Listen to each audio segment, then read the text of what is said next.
Namaskar. Today we will be discussing on one of the unique topic that is called strategy. Strategy is one of the unique aspect of any goal achievement. Let's say you have a goal. আপনার একটা গোল আছে বা জীবনের লক্ষ্য আছে.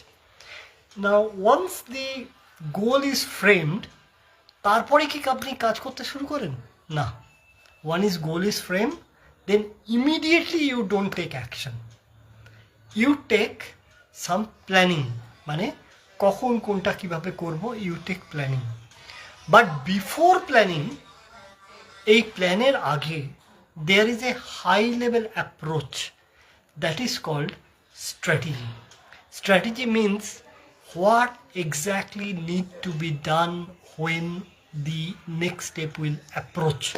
মানে আপনি কি করে শুরু করবেন, তারপরে কোন স্টেপটা হবে, সেই স্টেপে যদি কোনো বাধাপ্রাপ্ত হয় তাহলে কিভাবে এগোবেন, সেই স্টেপে আপনার কাকে কাকে দরকার হবে, কে কোথায় কিভাবে আপনাকে সাহায্য করবে, কে কিভাবে আপনাকে সাহায্য করতে পারবে না, তখন আপনার ব্যাকআপ রিসোর্স কি হবে, এই সমস্ত জিনিসকে বলা হয় strategy. Now when goal is set, before implementation you have strategy and planning. দুটোকে একসঙ্গে বলা হয় it is strategic planning or strategic planning. এই স্ট্র্যাটেজিক প্ল্যানিং মানে হচ্ছে আমাদের ফন্দি কী আছে, আমাদের উপায় কি হতে পারে যাতে করে আমরা ওই গোলটাকে সাকসেসফুলি অ্যাচিভ করতে পারব। এই ব্যাপারে একটা গল্প দিয়ে শুরু করা যাক। একজন টিচার একটা গ্রামের স্কুলে চাকরি পেলেন। তার ডে ওয়ান মানে দিনের প্রথম দিন তিনি একটি ক্লাসে গেছেন। ক্লাসে গিয়ে পড়াতে গেছেন, দেখছেন তার বসার চেয়ারটা নেই। সব ছাত্ররা বসে আছে কিন্তু টিচারের বসার চেয়ারটা নেই।